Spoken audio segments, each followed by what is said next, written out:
BMC election 2025 ward 152 के development के साथ युवाओं को दिलाएंगे स्वयं रोजगार।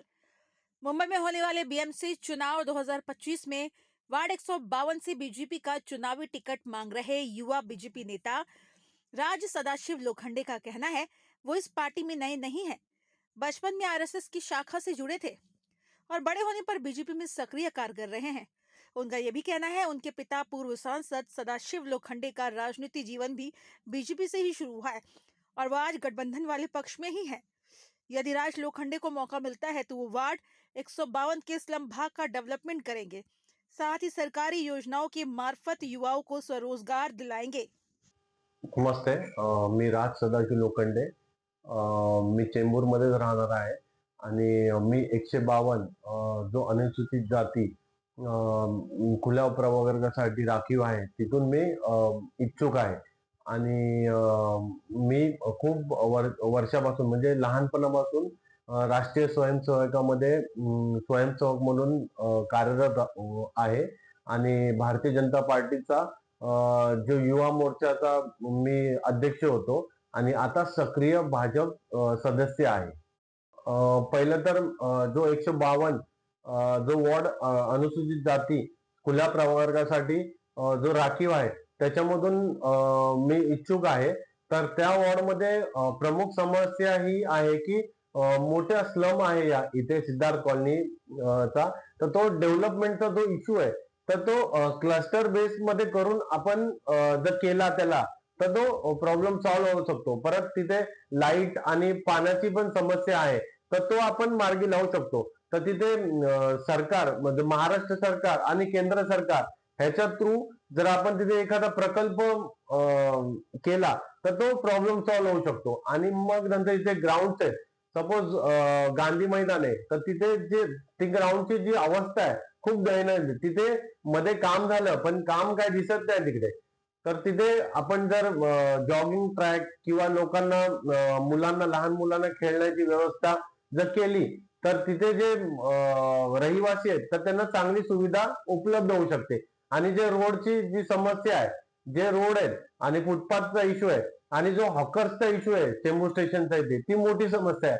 लोकांना चालण्यासाठी किंवा वाहनांना तिथे समस्या होते तर तो आपण प्रॉब्लेम सॉल्व्ह करू शकतो. तिथे हॉकर्सला एक हॉकर झोन तयार करून देऊन ते हॉकर्स आपण शिफ्ट केले तर ती समस्या दूर होऊ शकते.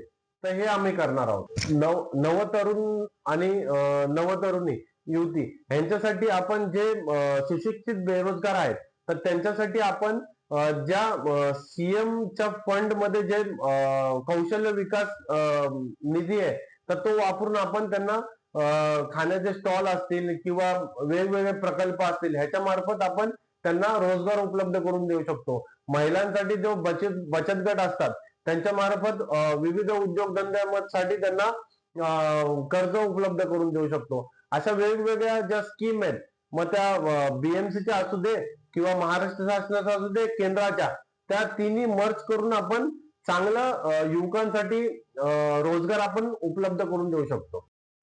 पहिलं तर मी जे मला बोलतात की मी नवीन आहे तर मला वाटतं तेच या भागामध्ये नवीन असतील. कारण मी इथे खूप वर्षापासून काम करत आहे आणि जेव्हा कोविडचं जेव्हा संकट आलं होतं तेव्हा मी पीपी किट आणि जे सॅनिटायझर आहे माझं जे जेनरिक मेडिकल शॉपचे जे शॉप्स आहेत तर त्याच्या मार्फत मी स्वस्त दरामध्ये जे शिर्डी आणि नगर भागामधून जे साखर कारखान्यामधून अल्कोहोल इथेनॉल आलं होतं तर त्याच्यामध्ये मी खूप स्वस्त दरामध्ये लोकांना सॅनिटायझर उपलब्ध करून दिलं होतं. आणि मास्क पण लोक तेव्हा 50, 55, 100 रुपयापर्यंत एक मास्कची किंमत होती. तेव्हा मी ती मास्क ज्या भावामध्ये होतं त्याच भावामध्ये आम्ही लोकांपर्यंत उपलब्ध करून दिलं. तेव्हा आणि खूप वर्षापासून म्हणजे चेंबूर भागामध्ये आम्ही कार्य करत आहोत.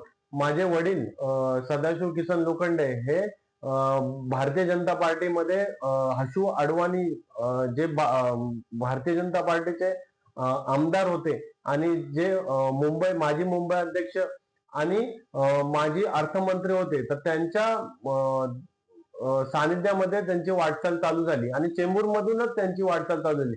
कॅम्पमध्ये असताना त्यांनी त्यांना वॉर्ड अध्यक्ष केलं होतं आणि महानगरपालिकेमध्ये 1985 मध्ये त्यांना निवडणूक लढण्यासाठी त्यांना तिकीट दिलं होतं. तर तेव्हापासून आम्ही चेंबूर भागामध्ये सक्रिय आहोत आणि माझी शाळा आणि कॉलेज स्वामी विवेकानंद या संस्थेमध्ये माझं शिक्षण झालं आणि नंतर मी इंजिनिअरिंग केली. तर चेंबूरमध्ये ज्यांना वाटतंय की मी नवीन आहे, तर ते मला वाटतं तेच स्वतः नवीन आहे आणि नवीन असणं काही गैर नाही. कारण खूप लोक ही येतात, नवीन असतात, तिकीट मिळतं, नगरसेवक होतात.